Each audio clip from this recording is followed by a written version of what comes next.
today's newspapers. And of course, we're going to be starting with...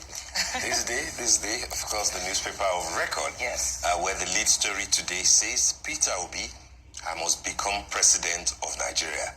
If not today, tomorrow.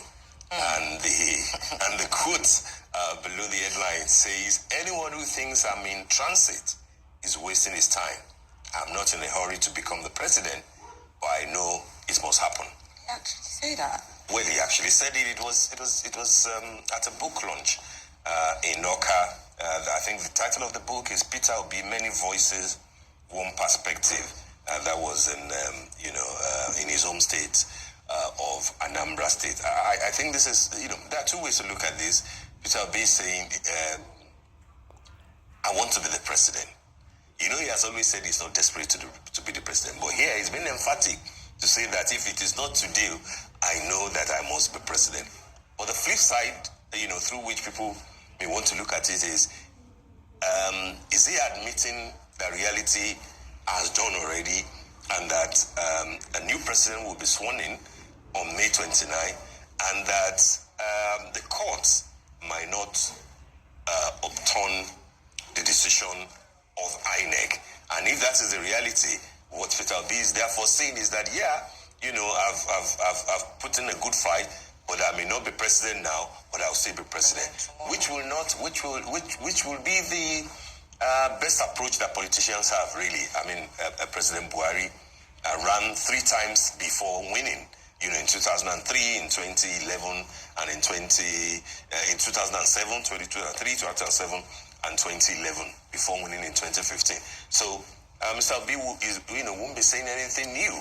If you come president now, who says that you cannot come back in 2027 or in 2031, depending on when it is your time to be president. Not everybody will be like Asiwaju Bola Ahmed Tinubu, who each time he does something once, it clicks. He ran to be senator in 1992. It worked. He became a senator. He ran to be governor in 1999. He became a governor. The only time he ran to be president is now president-elect and will be sworn in May 29. Not everybody will be like that. There will be people like Buhari. After 3 times, they win. There will be people like Atiku. After 5 times, may still not get it. And then, Peter Obi will also define how his own political trajectory is. So if it is not today, it can be tomorrow.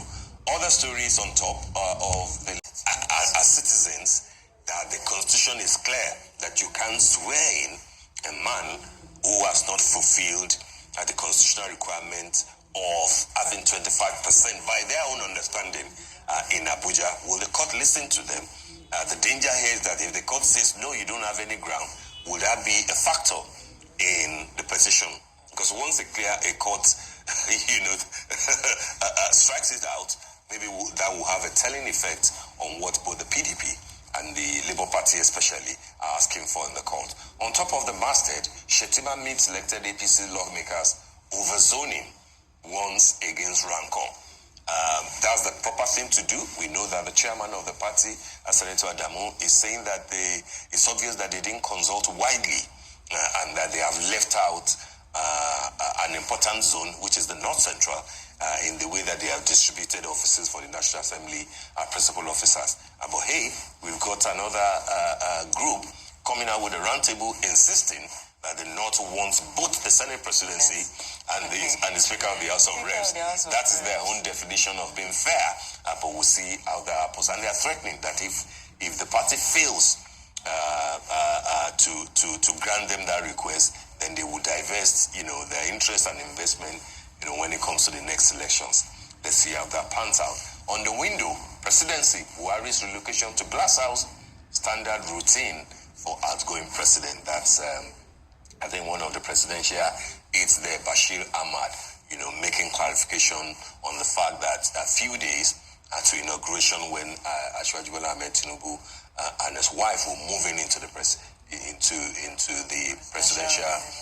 villa, that the standard thing is for the outgoing president to move to the Glass House. And I think that the wife of the president, Aisha Buhari, also explained that in detail to Mrs. Remi Tinubu, and even urging her to ensure that that standard is preserved, so that when it comes to your term, because they said, whether you spend 4 years or 8 years, a time will come when you have to leave. And she was saying that when it comes to your time to leave also, you have to go through the process.